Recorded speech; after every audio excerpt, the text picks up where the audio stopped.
कि हम लोग घूम रहे हैं अभी आलमबाग कृष्णा नगर, ये जो कैंट के अंतर्गत आते हैं। आप मध्य से विधायक रहे, तो मध्य से कैंट में अंतर क्या दिखाई दे रहा है? देखिए, हमने मध्य से विधायक रहने के दौरान पूरे लखनऊ की सेवा की है और लखनऊ में हमारे लिए सभी विधानसभाएं बराबर हैं। कैंट भी उतना ही अच्छा है जितना मध्य अच्छा है और कैंट विधानसभा में सभी वर्गों का आशीर्वाद मुझे मिल रहा है और मध्य में भी आप देखेंगे भारतीय जनता पार्टी भारी बहुमत से चुनाव जीतेगी। यहाँ आपकी ससुराल भी है इसी क्षेत्र में, तो इसका कितना फायदा मिल रहा है? और देखिए भाभी जी तो लगातार सक्रिय। देखिए नम्रता यहाँ रही हैं, पली हैं, बढ़ी हैं, उनकी एजुकेशन यहीं से हुई है और इसीलिए आप देखते हैं घर घर हमको एकदम ये महसूस ही नहीं हो रहा कि मैं कहीं से आके चुनाव लड़ रहा हूँ या मेरी विधानसभा बदली है। एकदम घर की तरह लोगों का आशीर्वाद मिल रहा है और सभी लोगों का, सभी धर्मों का, सभी वर्गों का, मतलब मैं कह सकता हूँ कि कैंट विधानसभा क्षेत्र की आम जनता चुनाव लड़ रही है।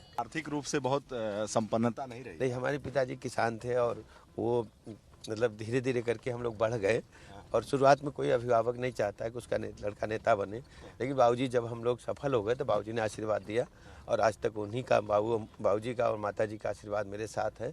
उनको बराबर मैं मिस करता हूँ कि वो आज होते तो बहुत खुश होते।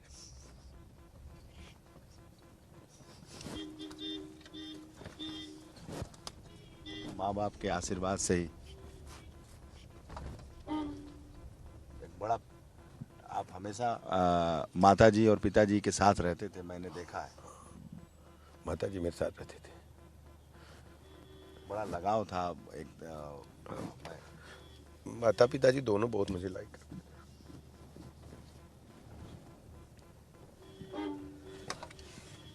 इमोशनल क्षण है जब आप राजनीति में अध्यक्ष बने, उपाध्यक्ष बने और जब आप मंत्री बने, माताजी आपको गले लगाती थी, आशीर्वाद अम्मा बहुत आशीर्वाद देती थी।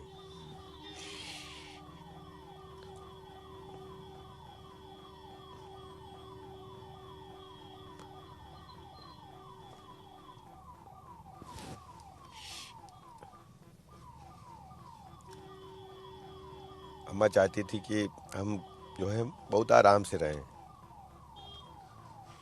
वो कहती थी बहुत मेहनत करने की जरूरत नहीं है। उनका कभी कभी कहती थी तुम घर ही में कपड़े की दुकान रख लो, कहीं मत जाओ।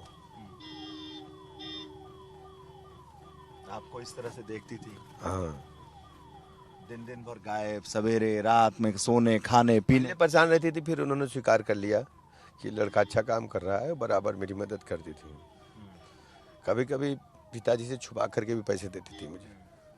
आपने मुझे एक बार बताया कि जब चुनाव आप लड़ते थे, जो भी चुनाव आप लड़ते थे, तो पहला पैसा माताजी ही देती। अम्मा देती थी। अम्मा कहती थी वो ऐसे खूट में बांध लेती थी रुपया, ऐसे चुप्पे से पिताजी से छुपा करके 150 रुपये दे ऐसे बांधे रखती थी ऐसे और चुप्पे से दे देती थी खोल के।